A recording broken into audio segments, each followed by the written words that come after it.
नमस्कार, मैं हूं पुण्य प्रसून वाजपेयी। दस्तक में आपका स्वागत है। इस देश की रवायत हो चली है, सियासत राजनीति आगे आगे चलती है और शायद इसीलिए सर्जिकल अटैक को लेकर बहुत तेरे सवाल हर जहन में क्यों आ रहे हैं। दरअसल आज हम आपको बताएंगे कि युद्ध में प्रोपेगेंडा वार बहुत महत्वपूर्ण होता है। सीमा के इस पार और उस पार के हालातों से भी वाकिफ कराएंगे।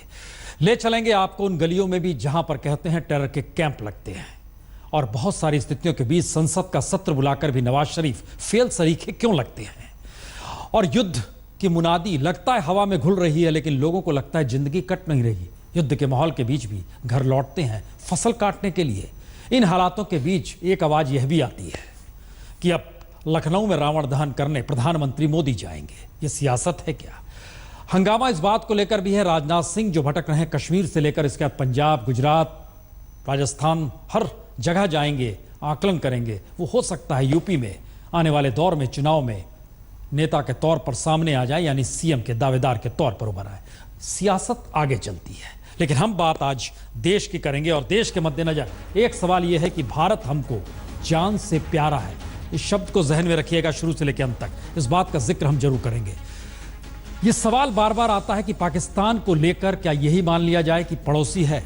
आज हम आपको दिखलाते हैं महात्मा गांधी ने एक वक्त क्या सोचा था। महात्मा गांधी बहुत अगर मगर के साथ चलते थे, अहिंसावादी थे, लेकिन एक मौका ऐसा भी आया है जब उन्होंने लिखा, मैं उनसे कह दिया है कि अगर आप इस पक्के नतीजे पर पहुंच चुके हैं कि पाकिस्तान सरकार की तरफ से न्यायप्रद बात हो ही नहीं सकती और वो किसी भी हाल में अपनी गलती नहीं मानेंगे, तो हमारा अपना मंत्रिमंडल है जिसमें जवाहरलाल, सरदार पटेल और दूसरे कई अच्छे लोग हैं।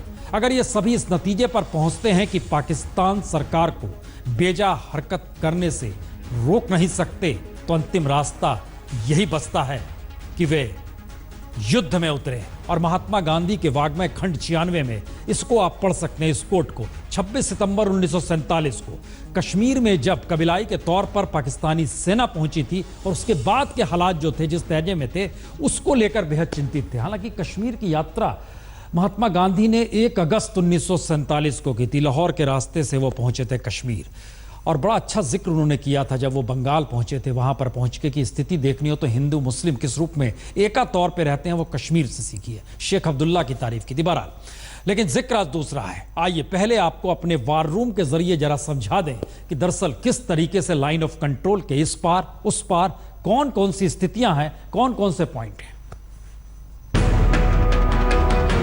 युद्ध के ग्राउंड जीरो में तब्दील होता जम्मू कश्मीर का ये पूरा इलाका सैटेलाइट के जरिए भारत की निगाहों में है। यानी कोई भी बड़ी हलचल लाइन ऑफ कंट्रोल के उस पार होती है तो वो भारत की निगाहों में होगी। और सर्जिकल स्ट्राइक के बाद बारामूला की दूसरी तरफ मुजफ्फराबाद यानी पीओके में हलचल लगातार बढ़ी हुई है।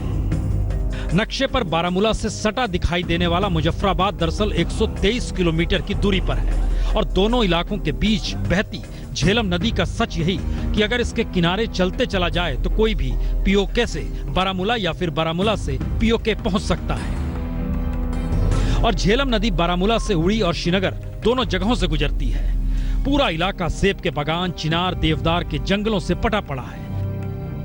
प्लेन जमीन के ठीक सामने हिमालय की श्रृंखला शुरू हो जाती है और पीर पंजाल पार करते ही पाकिस्तान शुरू हो जाता है।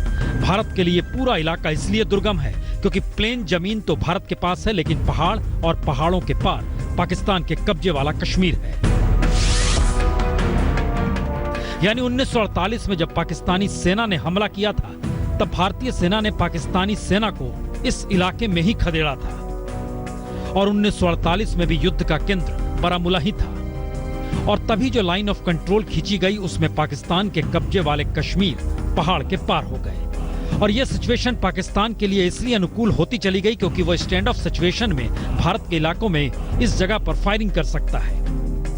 यानी लाइन ऑफ कंट्रोल से सटे इलाके अखनूर, नौशेरा, राजौरी, पुंछ, उरी, हाजीपीर होते हुए बारामूला मौजूदा वक्त में ऐसा इलाका है जहां पाकिस्तान की नजर दो तरफ से है। एक तरफ वो सीमा पार से सैनिकों की तादाद बढ़ा रहा है तो दूसरी तरफ इन इलाकों से आतंकवादियों की घुसपैठ कराने के लिए बीच बीच में सीज फायर लगातार तोड़ रहा है। और बीते 60 घंटों के दौर में तकरीबन 20 से ज्यादा बार उसने सीज फायर तोड़े भी हैं। और इस पूरे इलाके में लाइन ऑफ कंट्रोल का तकरीबन 450 किलोमीटर लंबा स्ट्रेच ऐसा है जो देवदार चिनार के पेड़ों से पटा पड़ा है। झेलम और उसके साथ के छोटे छोटे दरिया भी हैं और बर्फ से ढकी पहाड़ियां भी। और इन जगहों से आतंकवादियों के लिए पाकिस्तानी सेना हमेशा रास्ता बनाती आई है। तो सर्जिकल अटैक से पहले घुसपैठ किए हुए तकरीबन 300 आतंकवादी इन इलाकों में कभी भी सक्रिय हो सकते हैं, जो छुपे हुए हैं।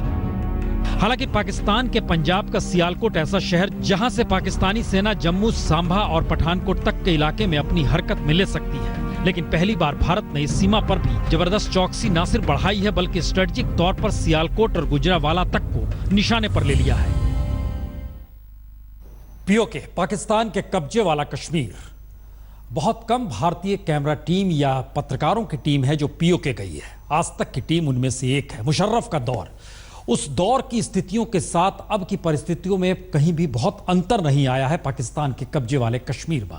तो वहां पर कौन से टेरर कैंप चल रहे हैं और किस तरीके से सर्जिकल अटैक किन रास्तों से होते हुए किया गया होगा, जरा इस रिपोर्ट को देखिए।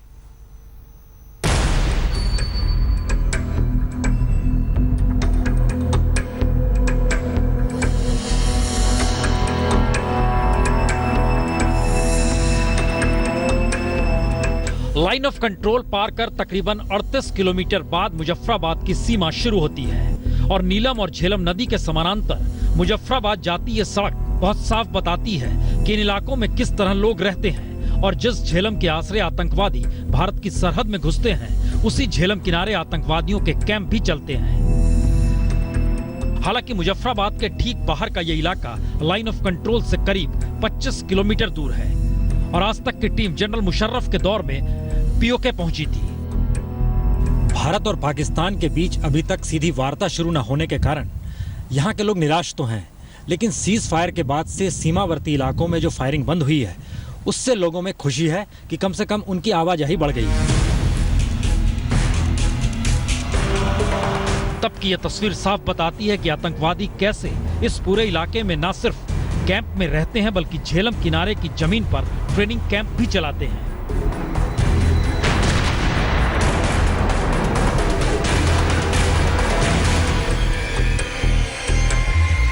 गरीबी और मुफलिसी पाकिस्तान के कब्जे वाले कश्मीर का सच है और यहाँ के हालात बार बार कैमरे के सामने आते भी रहे हैं। लेकिन सबसे महत्वपूर्ण यह है कि पीओके में खड़े होकर आप समझ सकते हैं कि कैसे पहाड़ों की ये श्रृंखला पार करते ही जम्मू कश्मीर का वह इलाका शुरू हो जाता है जहां से आतंकवादी भारत में घुसपैठ करते हैं।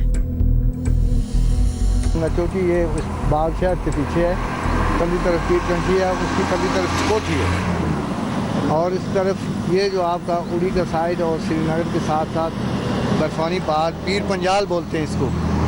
पीर पंजाल है, उससे इधर ये रावलाकोट आ जाता है और पीछे जिला पुंछ है और उसका इलाका है। ये आगे गुजरते जाएंगे तो कोटली, मीरपुर ये इलाका नजर आते हैं। हालांकि भारत के कमांडोज का surgical attack line of control से 3 किलोमीटर भीतर तक हुआ, लेकिन पीओके के 25 किलोमीटर अंदर में इस तरह कतारों में आतंकवादियों की रिहाइश है। इसमें हिजबुल मुजाहिदीन और लश्कर तौयबा के सबसे ज्यादा कैंप हैं। उसके बाद जैश मोहम्मद और हरकतुल मुजाहिदीन के कैंप हैं। और खास बात यह है कि कश्मीर में सक्रिय दुख्ताराने ए मिल्लत और जमातुल मुजाहिदीन के आतंकवादी भी यहाँ सक्रिय हैं। और जानकारी के मुताबिक तकरीबन 27 टेरर कैंप इस इलाके में चलते हैं। यानी भारत के सर्जिकल अटैक के बाद जब ये सवाल लगातार उठ रहा है कि पाकिस्तान के कब्जे वाले कश्मीर पर भारत का ही कब्जा होना चाहिए, तो फिर पीओके पर सीधे स्ट्राइक क्यों नहीं की जा सकती। यानी आतंक की जो लकीर पीओके की जमीन से पाकिस्तान लगातार खींच रहा है, उसमें वहां के हालात देखकर यह कहा जा सकता है कि सर्जिकल स्ट्राइक के दायरे में जब तक पीओके के मुजफ्फराबाद का यह इलाका नहीं आएगा, तब तक आतंक की बिसात यहां बिछी रहेगी और कश्मीर के नाम पर पाकिस्तान की सत्ता सेना दोनों आतंकवाद को कश्मीरी संघर्ष से जोड़ने में हिचकिचाएगी नहीं।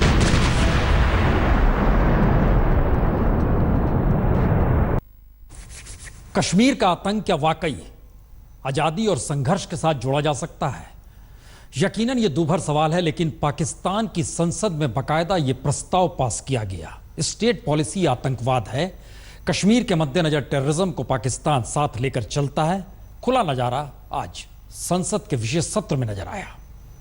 तो पाकिस्तानी संसद के विशेष संयुक्त सत्र में आतंकवादी बुरहान वानी को अपना हीरो बताकर पाकिस्तानी प्रधानमंत्री नवाज शरीफ ने साफ कर दिया कि कश्मीर के आतंकवाद को आजादी की लड़ाई कहना अब उनकी स्टेट पॉलिसी है। तो सवाल उठा, क्या पाकिस्तान आतंकवाद को ढाल बनाकर अब सेना को भी तैयार कर रहा है, या फिर सेना का राष्ट्रवाद पाकिस्तान की आतंक पॉलिसी पर टिक चुका है?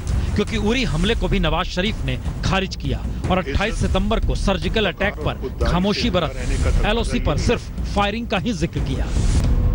यानी भारत एक तरफ उरी हमले के सबूतों की लंबी फहरिस्त दे रहा है, तो दूसरी तरफ पाकिस्तान अगर हर हालात को खारिज करते हुए सेना को तैयार रहने का जिक्र कर रहा है। मामले की तो क्या नवाज शरीफ के ये बोल सिर्फ पाकिस्तानी अवाम भर के लिए हैं, या फिर संसद से वो नई रणनीतिक बिसात बिछा रहे हैं? और क्या भारत के सामने पाकिस्तान को सामरिक तौर से लेकर हर समझौते और बातचीत को बंद करने पर कड़ी रणनीति अपनाने की जरूरत आन पड़ी है? क्योंकि सिंधु जल समझौते पर चर्चा हुई, लेकिन अभी तक उसे तोड़ा नहीं किया है। मोस्ट फेवर्ड नेशन पर चर्चा हुई, लेकिन अभी भी दर्जा बरकरार है। अटारी उरी से व्यापार लगातार जारी है। डिप्लोमेटिक संबंध दोनों देशों के बीच बरकरार है। तो सवाल यही, क्या युद्ध सरीखे हालातों के बीच फिर कोई बड़ी आतंकी घटना दोनों देशों को युद्ध में ही झोंकेगी, या उससे पहले कुछ नई कार्रवाई की शुरुआत होगी? क्योंकि शरीफ न सच बोलने को तैयार हैं, न सच सुनने को, और भारत आतंकवादी घटनाओं से इतना आहत है कि उसे अब अपना हर आक्रामक कदम सही लग रहा है। जाहिर है ये ऐसे सवाल हैं जो सिर्फ डिप्लोमेसी और कूटनीति के आश्रय नहीं, बल्कि सामरिक तौर पर अब फौरक एक लिहाज से कहा जाए सीधे कार्रवाई के जरिए क्या नजर आने चाहिए। लेकिन इन सब के बीच भारत में बार बार सवाल यह उठ रहा है कि पाकिस्तान अगर प्रोपेगेंडा कर रहा है तो आप जवाब क्यों नहीं देते? सवाल ये नहीं, सवाल है राजनीतिक अंतर्विरोध का, राजनीतिक टकराव का, और सारी चीजें राजनीतिक सत्ता के जरिए इस देश में तय होने की परिस्थितियों का। लेकिन जब युद्ध होता है तो प्रोपेगेंडा वार शायद सबसे मारक हथियार होता है। हम आज आपको एक रिपोर्ट दिखलाते हैं। यह 1982 फॉकलैंड वार अर्जेंटीना और ब्रिटेन के बीच। जरा इस रिपोर्ट को देखिए, समझिए प्रोपेगेंडा वार का मतलब होता क्या है।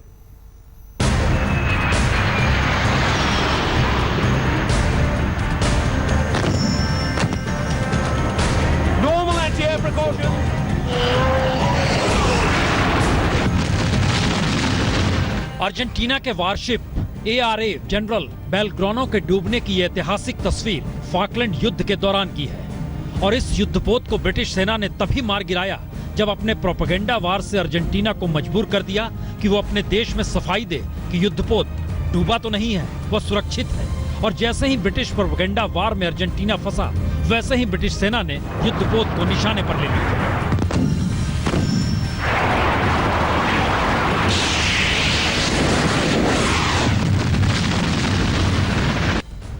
तो फिर युद्ध के दौर में प्रोपेगेंडा वार भी देश की जरूरत होती है। इसे भारत के भीतर राजनेता समझ क्यों नहीं पा रहे, और बहस को सर्जिकल अटैक के सबूत देने या ना देने में उलझे क्यों हुए? तो युद्ध के दौर में क्यों राजनीतिक मतभेद बुलाकर देश को एकजुट होना चाहिए और दुश्मन देश के प्रोपेगेंडा में फंसना नहीं चाहिए? इसके लिए 1982 के फॉकलैंड युद्ध से बेहतर कोई उदाहरण हो नहीं सकता, क्योंकि अर्जेंटीना के युद्धपोत बेलग्रानो के निशाने पर आते ही ब्रिटेन युद्ध जीत गया। लेकिन उस दौर में अर्जेंटीना के हालात को समझना होगा। राष्ट्रपति लियोपोल्डो गल्टिएरी ने देशभक्ति की भावना को उबाल देते हुए फॉकलैंड युद्ध छेड़ दिया था।